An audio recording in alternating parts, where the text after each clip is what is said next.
इस कार्यक्रम के प्रायोजक हैं रोजगार डेवलपर्स। नमस्कार, आप देख रहे हैं पल्स 24 न्यूज में आपके साथ दिव्या पैन्यूली। वक्त हो चला है नेशनल बुलेटिन का, लेकिन उससे पहले नजर डालते हैं हेडलाइंस पर।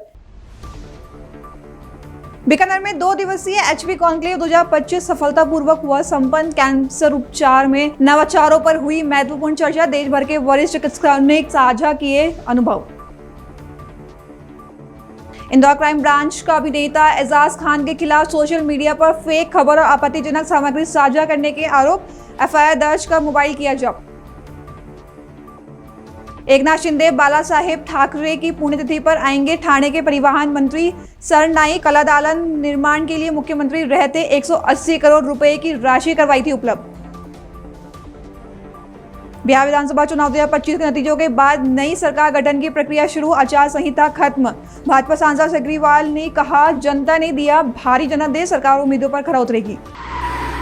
तुम दोनों की मेहनत बहुत रंग लाई है बेटा, घर बहुत सुंदर बना है। ये मेरे पापा का घर। पता है, देख तेरे पापा की नेम प्लेट अपने हाथों से लगाऊंगा। नेम प्लेट तो लग चुकी पापा।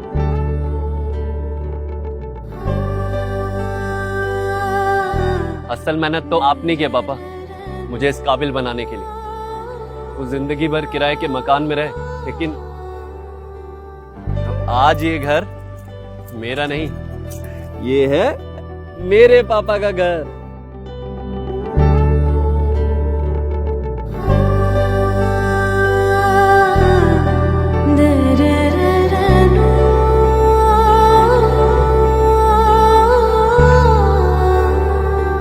उड़ान सपनों की, आंगन खुशियों का और साथ सकर्णी का।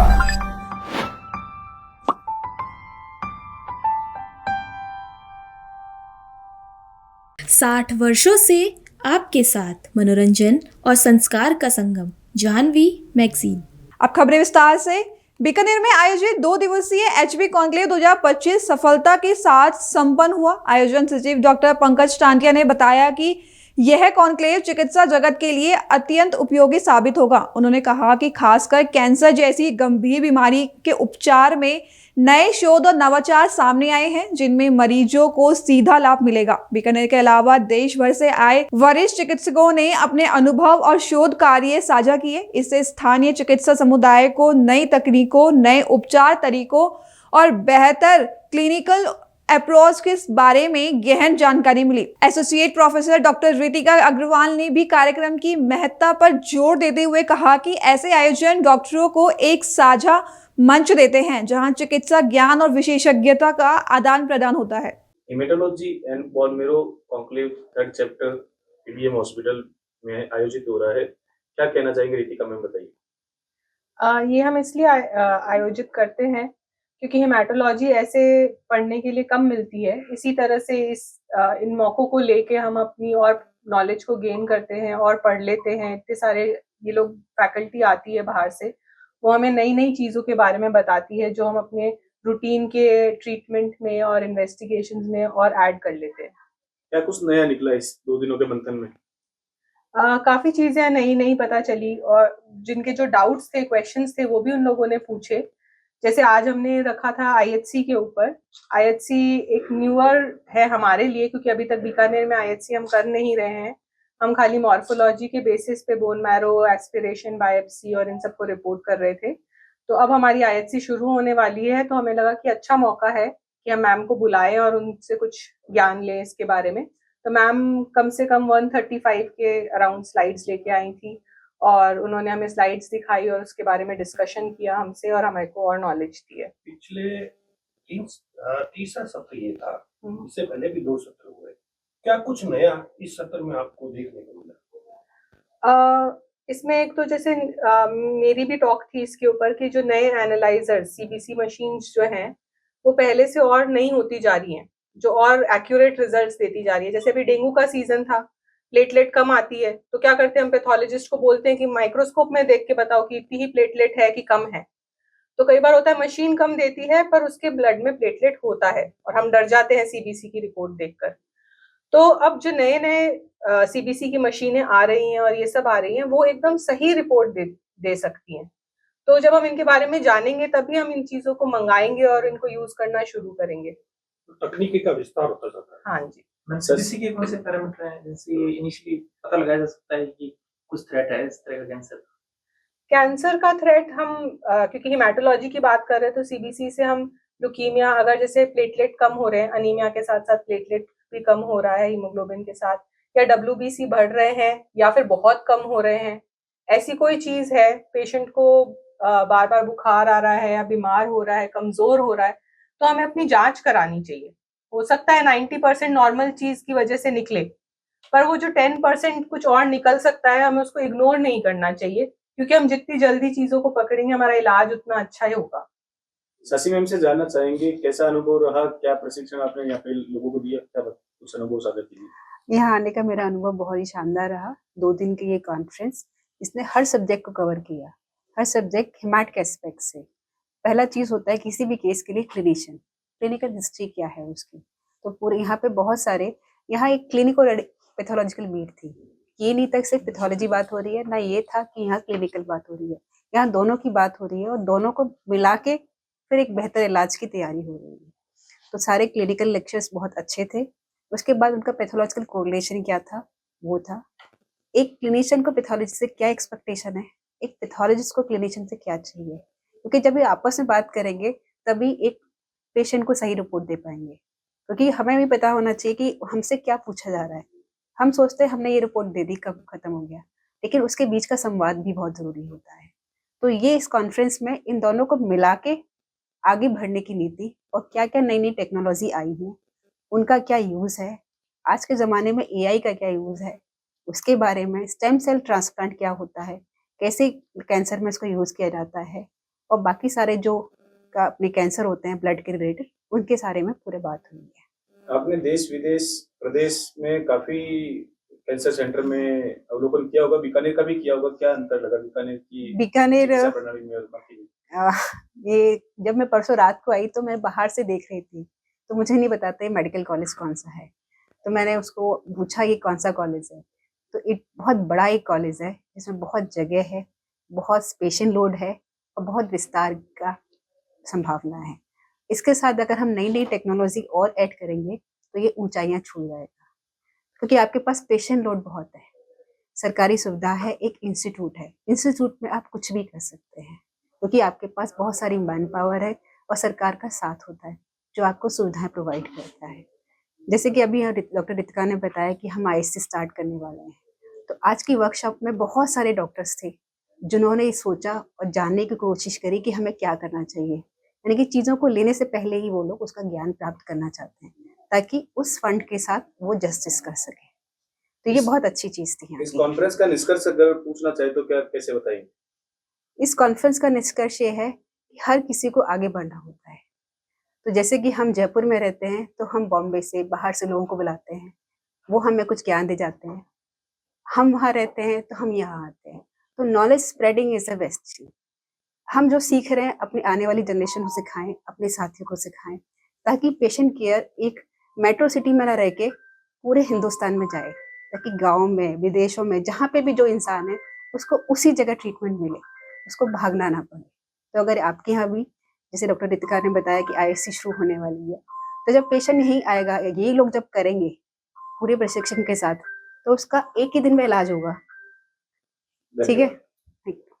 मध्य प्रदेश के इंदौर में अपराध शाखा के अतिरिक्त पुलिस उपायुक्त ने बताया कि अभिनेता एजाज खान के खिलाफ क्राइम ब्रांच में एफआईआर दर्ज की गई थी, जिसमें सोशल मीडिया पर फेक खबर और आपत्तिजनक सामग्री साझा करने का आरोप था। एफआईआर दर्ज करने के बाद उसे नोटिस दिया गया था। नोटिस के बाद वो यहां अपना बयान दर्ज करने आया था। उसका मोबाइल जब्त किया गया है। यह 2 महीने पुरानी घटना है। घटना को लेकर सोशल मीडिया पर कई फेक खबरें चलाई गई थी। 32 अकाउंट को ब्लॉक करवाया गया था, जबकि 68 अकाउंट के खिलाफ शिकायत भी दर्ज की गई थी। ये एजाज खान ये बॉलीवुड एक्टर है और इसको जो एक एफआईआर रजिस्टर की गई थी क्राइम ब्रांच में, जिसमें कि सोशल मीडिया पे जो कि फेक जो आपत्तिजनक कंटेंट पोस्ट वायरल की गई थी, स्टोरी पर चलाया गया था वो वीडियो, तो उस पर से एफआईआर रजिस्टर की गई थी। उस एफआईआर के जो रजिस्टर करने के बाद उसको नोटिस दिए गए थे। नोटिस के बाद इसको बुलवाया गया था, तो यहाँ पर उसने स्टेटमेंट दी और मोबाइल जब्त किया गया है, जिसमें जो कि मोबाइल से चूंकि वो रील जो इंस्टाग्राम आईडी चलाते हैं, इसमें अगर हम ये बेसिकली 2 महीने पहले की लगभग 2 महीने पुरानी घटना है, जिसमें कि एक क्राइम ब्रांच के द्वारा सीहोर और भोपाल के बीच, जो सीहोर के पास एक स्कॉर्पियो को, जो आरोपी थे स्कॉर्पियो को रोका था। 4 आरोपी इसमें पकड़े गए थे, जिनमें से वेपन्स भी मिले थे और उसके बाद उसमें थे वांटेड भी थे कुछ। इसमें सलमान लाला नाम का वहाँ से भाग गया था, तो उस पर से फिर वहाँ पर सर्चिंग चली थी। लगभग 2 दिन की सर्चिंग के बाद एक डेड बॉडी मिली थी तालाब में, और वहाँ पर फिर उसका जो मर्ग कायम किया जाकर सीहोर में ही, और फिर उसका पोस्टमार्टम हमीदिया हॉस्पिटल में कराया गया था 3 डॉक्टरों के पैनल से, और उसकी वीडियो रिकॉर्डिंग भी कराई गई थी। तो उसके बाद ये सोशल मीडिया पे और ये जब वायरल हुआ तो एक जो इसमें कई जो फेक रूमर्स चल रही थी, फेक कंटेंट चल रहे थे, इस पर से 32 अकाउंट्स को ब्लॉक कराया गया था मेटा से, और इसके अलावा 68 अकाउंट्स जो थे उनके खिलाफ FIR रजिस्टर की गई थी। साथ में ही इंदौर के इरशाद खान के द्वारा एक कंप्लेंट रजिस्टर कराई गई थी कि एक इंस्टाग्राम ID है www.instagram.com/IamEjaz Khan, जो कि एजाज खान बॉलीवुड एक्टर की है। इसके द्वारा एक स्टोरी चलाई गई है जिस पर एक वीडियो डाला गया है, और वीडियो पर काफ़ी आपत्तिजनक कंटेंट है। उसमें इसके द्वारा शंका व्यक्त की गई है कि समुद्र पर डूबने वाले तालाब में नहीं डूबा करते, इस तरह और भी आपत्तिजनक कंटेंट है, जिसकी वजह से दो समुदाय के बीच वैमनस्यता और हिंसा की भावना कहीं ना कहीं पैदा होती है। तो ऐसी स्थिति में इनके खिलाफ कार्रवाई की जाए। तो इस पर से थाना क्राइम ब्रांच में FIR रजिस्टर की गई, और Indore police commissioner Santosh Kumar Singh sir का भी एक प्रिवेंटिव ऑर्डर है, जिसमें 163 VNSS के तहत कि कोई भी फेक, कोई भी रूमर्स, अफवाह या कोई भी ऐसा कंटेंट जो आपत्तिजनक होगा सोशल मीडिया पर, ना तो लाइक करेंगे, ना उसको शेयर करेंगे, ना फॉरवर्ड करेंगे। तो सलमान लाला की जो बॉडी मिली थी उसके बाद एजाज ने क्या कमेंट किया था? क्या हिंदू मुस्लिम को लेकर कोई कमेंट? देखिए, जैसा कि मैंने बताया, 2 समुदायों के बीच जो वैमनस्यता का उसका चूंकि इरशाद खान खुद ही आया था, उसके तो फरियादी, उसके द्वारा बताया गया था, और कंटेंट ऐसा था भी, तो इसी पर से उसकी FIR रजिस्टर की गई थी। उसको नोटिस जारी किए गए थे, एक नोटिस जारी किया गया था, तो वो जो चूंकि शूटिंग में व्यस्त था की वजह से नहीं आ पाया था। उसके बाद अब कल उपस्थित हुआ, जहाँ 3 घंटे पूछताछ के बाद IO के द्वारा इसमें जो नोटिस दिया जाकर और मोबाइल को जब्त किया गया, नोटिस दिया जाकर वैधानिक कार्रवाई की गई। क्या कहा एजाज? डेफिनेटली उसके द्वारा ये बताया गया कि उसके जो सोशल मीडिया इन्फ्लुएंसर्स हैं और जो मीडिया के लोग हैं, उनके द्वारा बताया गया था कि ट्रेंडिंग में चल रहा है, तो इसमें मेरे द्वारा भी एक कंटेंट बना दिया। लेकिन जब बाद में मुझे पता चला कि ये सलमान लाला जो है वो एक क्रिमिनल है, तो फिर मेरे द्वारा तुरंत ही उसको हटा दिया गया, डिलीट कर दिया था। और उसी समय मैंने एक माफ़ी का एक पोस्ट भी अपने ही ID से डाला था, जो कि उसके द्वारा डाला भी गया था। और उसके बाद फिर यहाँ पर भी उसके द्वारा बोला कि चूंकि हम इन्फ्लुएंसर होते हैं, मेरे द्वारा भी उनको बताया गया कि जो सोशल मीडिया इन्फ्लुएंसर्स होते हैं उनके पास लाखों लोग जुड़े होते हैं, और इसकी खुद की ID में अगर आप देखेंगे तो 50 लाख से अधिक लोग हैं, 5 मिलियन से ज़्यादा लोग हैं। तो कहीं ना कहीं अगर कोई भी वो कंटेंट डालते हैं तो वो तेजी से लोगों के बीच पहुंचता है, उसकी रीच ज़्यादा होती है, वायरल होता है। ऐसी स्थिति में अगर बिना वेरिफिकेशन के कोई भी ऐसी पोस्ट डाल दिया जिससे अफवाह फैलती है, तो निश्चित रूप से कहीं ना कहीं पैनिक सिचुएशन बनती है, वायलेशन होता है। तो उसमें उसके द्वारा अपनी गलती भी मानी, भूल भी मानी थी, और उसमें वैधानिक कार्रवाई में उसने पूरा सहयोग दिया है। महाराष्ट्र के ठाणे में परिवहन मंत्री प्रताप सरनाईक ने कहा, शिवसेना के मुख्य नेता और राज्य के उप मुख्यमंत्री एकनाथ शिंदे कल शिवसेना प्रमुख बाला साहेब ठाकरे के पुण्यतिथि के अवसर पर उनकी स्मृति का अभिवादन करने के लिए यहां पर उपस्थित हो रहे हैं। मैं इस क्षेत्र का विधायक और परिवहन मंत्री होने के नाते उनका यहां स्वागत करता हूं, क्योंकि एकनाथ शिंदे जब राज्य के मुख्यमंत्री थे तब उन्होंने इस कालादालन आर्ट गैलरी के निर्माण को लेकर मेरी संकल्पना को साकार करने के लिए 180 करोड़ रुपए की राशि उपलब्ध करवाई थी। इससे पीछे 9 साल की मेरी मेहनत थी, जिसका काम पैसों की कमी के कारण अधूरा था। लेकिन एकनाथ शिंदे ने जब मुख्यमंत्री पद संभाला तो उन्होंने हमें बजट में कोई कमी महसूस नहीं होने दी। शिवसेना के मुख्य नेता और राज्य के उप मुख्यमंत्री आदरणीय एकनाथ शिंदे साहब कल शिवसेना प्रमुख आदरणीय बाला साहब ठाकरे जी के पुण्यतिथि के अवसर पर उनको जो स्मृति है उनको अभिवादन करने के लिए यहाँ पे उपस्थित हो रहे। मैं इस शहर का विधायक होने के नाते और राज्य का परिवहन होने के नाते उनका स्वागत करता हूँ, क्योंकि आज एकनाथ शिंदे साहब जब भी राज्य के मुख्यमंत्री थे तो उन्होंने इस कलादालन के निर्मित के लिए जो मेरी संकल्पना थी वो संकल्पना उन्होंने उठाई और 180 करोड़ रुपए का निधि इसके लिए उपलब्ध करके दिया। 9 साल की मेरी मेहनत थी और 9 साल के मेहनत के बाद पैसे के लिए काम अधूरा था, मगर शिंदे साहब उस मुख्यमंत्री के तौर पे वहां पे बैठे और उन्होंने हमें निधि की कोई कमी महसूस नहीं करके दी।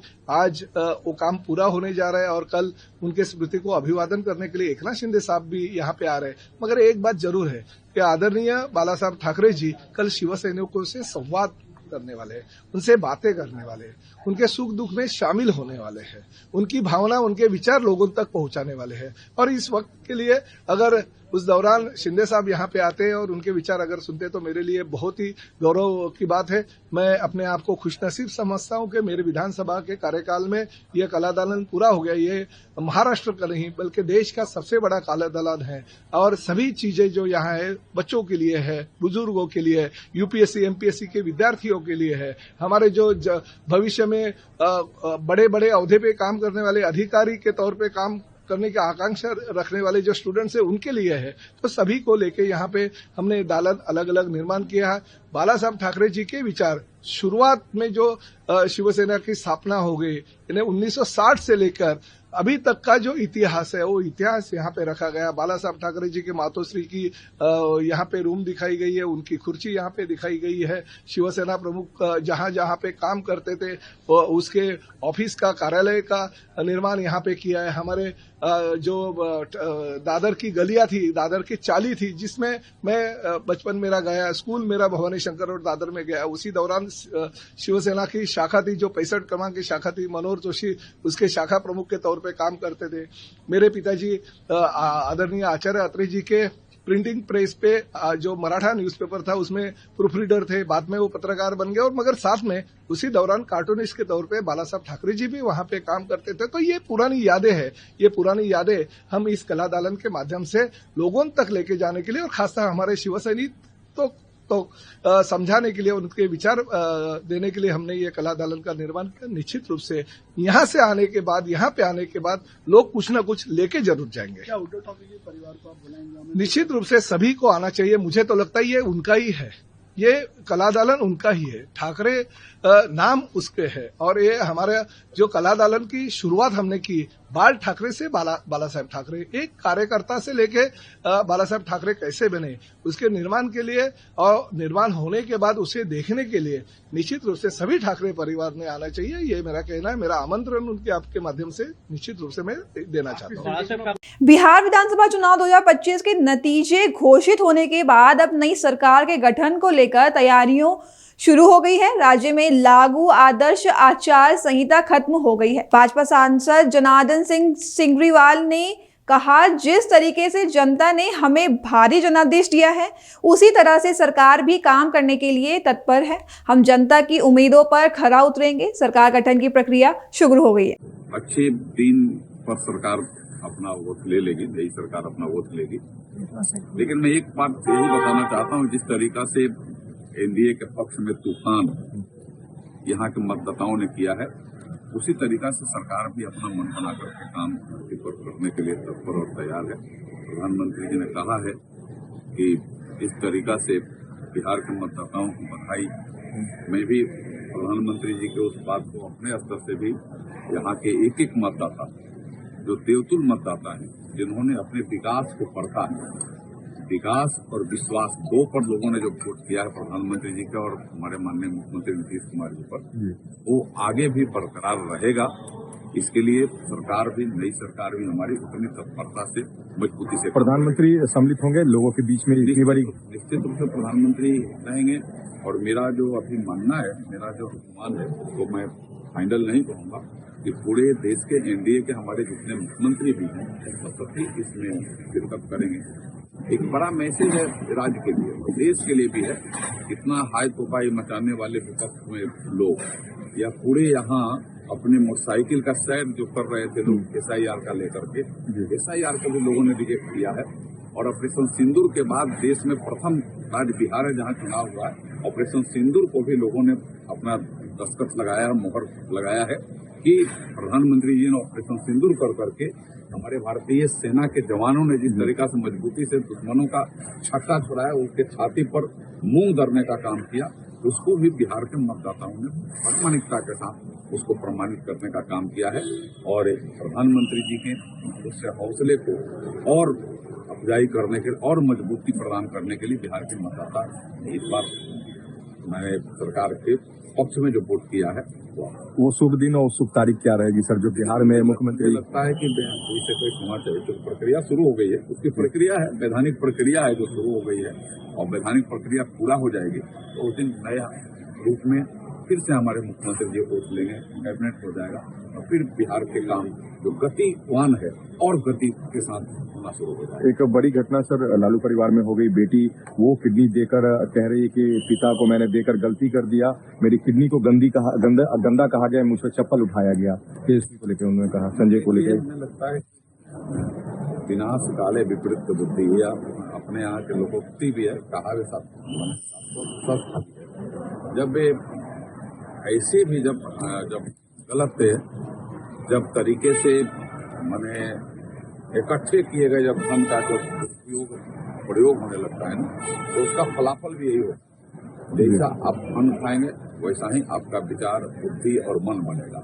तो हमें मुझे यह लग रहा है कि कहीं ना कहीं से यह एकदम एक विनाश काले वाला स्थिति वहाँ चल रहा है।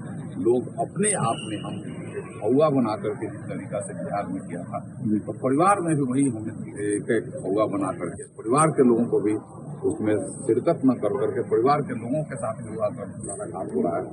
तो यह नहीं होना चाहिए। मैं परिवार सकुशल रहे, परिवार फिर से एकत्रित रहे, मैं इसके लिए ईश्वर से प्रार्थना भी करूँगा। कोई भी परिवार हो, परिवार ठीक रहे।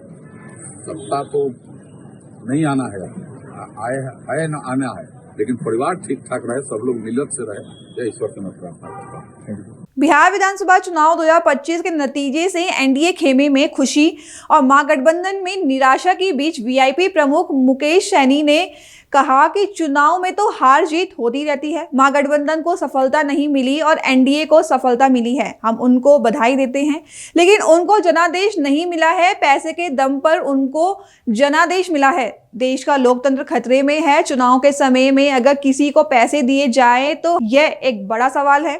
हम मजबूती से लोकतंत्र को बचाने के लिए लड़ेंगे। अब सरकार को जीविका दीदी से किया वादा पूरा करना होगा। ठीक है, चुनाव में तो दो ही चीज होता है ना, हार और जीत।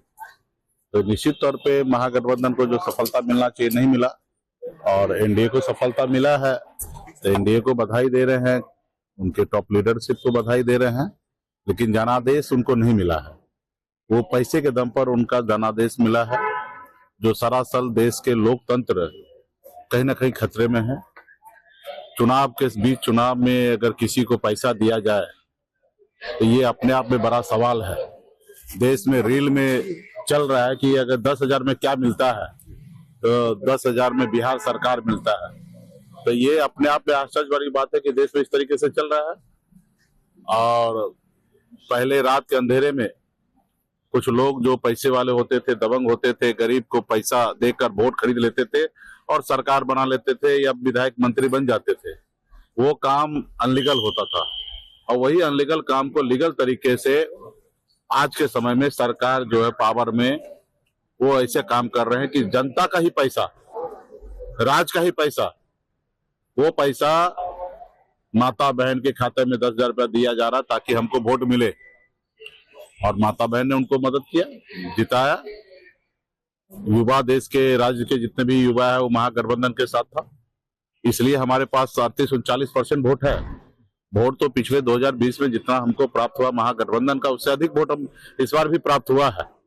लेकिन उसमें वोट का पैटर्न में जो है, जो युवा जो था वो नौकरी लेने के लिए, रोजगार के लिए हमारे साथ खड़ा रहा।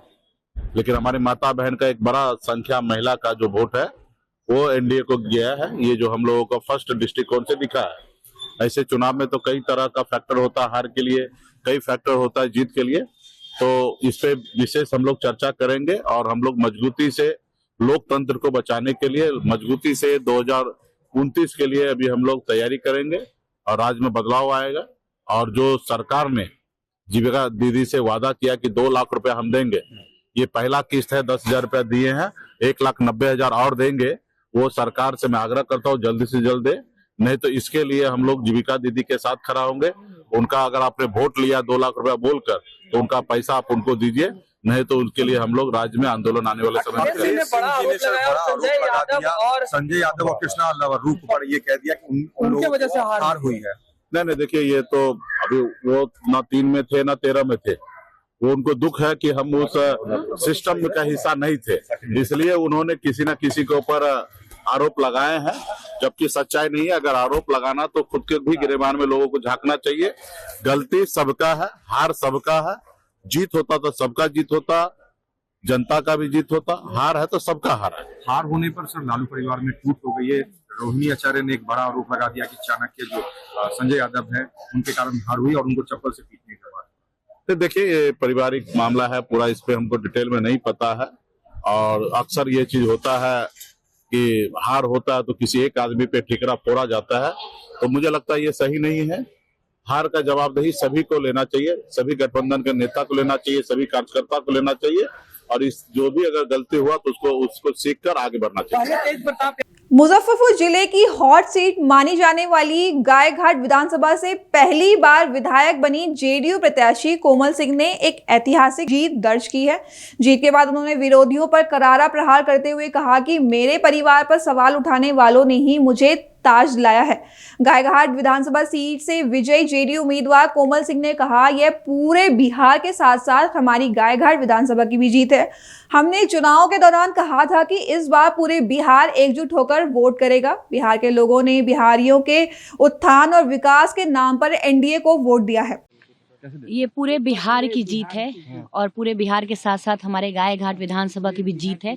हम हमेशा चुनाव के दरमियान भी कहते थे लोगों को कि पूरा बिहार इस बार एक हो गया है, जात पात धर्म से ऊपर उठ के बिहारियों के उत्थान और विकास के नाम पे एक एक अपना कीमती वोट एनडीए के खाते में डालने जा रहा है। और यही है कि एनडीए की प्रचंड जीत हुई है और गायघाट विधानसभा से गायघाट के लोगों ने अपनी बेटी को आशीर्वाद देकर उनके सेविका के रूप में उनको अपनाया है। सामने विपक्ष इस तरह से सुपड़ा साफ हो गया, आप उनके घर में भी देख रहे हैं रोहिणी आचार्य कैसे रो रही हैं। देखिए, विपक्ष ने, देखिए मैं तो यही कहती हूँ, करनी और कथनी में बहुत फर्क होता है। हम हमेशा एक बात कहते हैं कि लोगों ने 20 साल का एनडीए का सरकार देखा और लोगों ने 15 साल का महागठबंधन का सरकार भी देखा था। लोगों ने कंपेयर कर लिया था और बिहारियों को विश्वास अपने एनडीए की सरकार पे था, बिहारियों को विश्वास अपने प्रधानमंत्री नरेंद्र मोदी जी पे था और अपने मुख्यमंत्री, हम हमेशा कहते हैं न्याय नीति और नीतीश का बिहार है, इसलिए अपने मुख्यमंत्री नीतीश कुमार जी पे सबको भरोसा था और इसलिए दोबारा उनको कमान सौंपा गया है।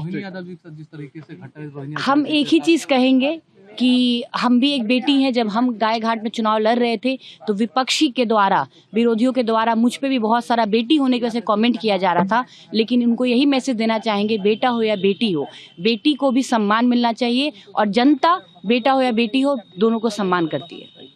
केसरिया विधानसभा क्षेत्र से विजयी जेडीयू उम्मीदवार शालिनी मिश्रा ने एनडीए की जीत पर बिहार की जनता का धन्यवाद करते हुए कहा, एनडीए को मिली इस प्रचंड जीत के लिए मैं पूरे बिहार का आभार व्यक्त करती हूं। बिहार की जनता कभी जंगल राज नहीं चाहती थी। राजद प्रमुख लालू प्रसाद यादव की बेटी रोहिणी आचार्य के बयान पर उन्होंने कहा, ये बेहद दुर्भाग्यपूर्ण है, किसी भी परिवार में ऐसा नहीं होना चाहिए। ये कहना कि तेजस्वी यादव अकेले राजनीति कर रहे हैं सच नहीं है। वे लालू यादव के बेटे हैं और इसलिए अपनी राजनीति चला रहे हैं। बिहार को आभार प्रकट करती हूँ, प्रचंड जीत जो एनडीए को मिली है, मैं आभार प्रकट करती हूँ, धन्यवाद देती हूँ कि आपने न्याय के साथ विकास में विश्वास रखा, आपने आदरणीय नीतीश कुमार जी के नेतृत्व में विश्वास रखा। बिहार की जनता ने सबका साथ, सबका विश्वास, सबका विकास में विश्वास रखा और उसमें आस्था रही।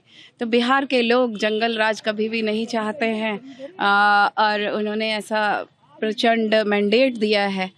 बिहार और विकसित होगा, इसके लिए धन्यवाद देती हूँ। अपने केसरिया विधानसभा के परिवार के सदस्यों को बहुत धन्यवाद, आभार प्रकट करती हूँ।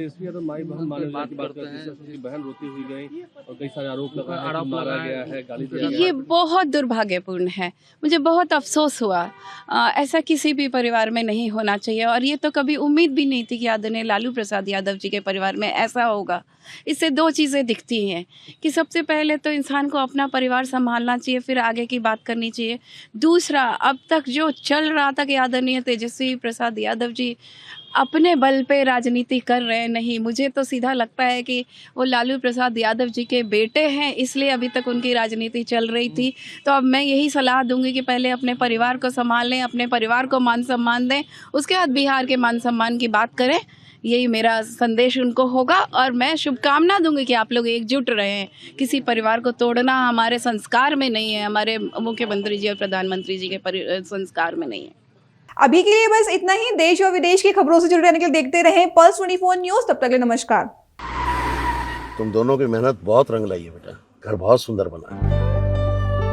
ये मेरे पापा का घर। पता है, देख तेरे पापा की नेम प्लेट अपने हाथों से लगाऊंगा। नेम प्लेट तो लग चुकी पापा।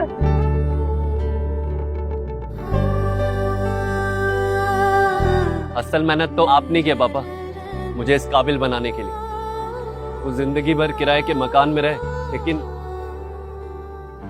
आज ये घर मेरा नहीं, ये है मेरे पापा का घर।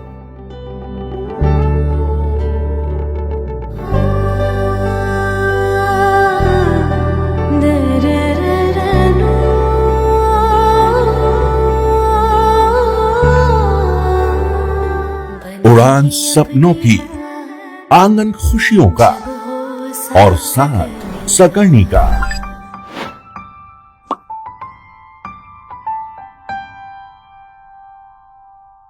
साठ वर्षों से आपके साथ मनोरंजन और संस्कार का संगम, जाह्नवी मैगजीन। इस कार्यक्रम के प्रायोजक थे रोजगार डेवलपर्स।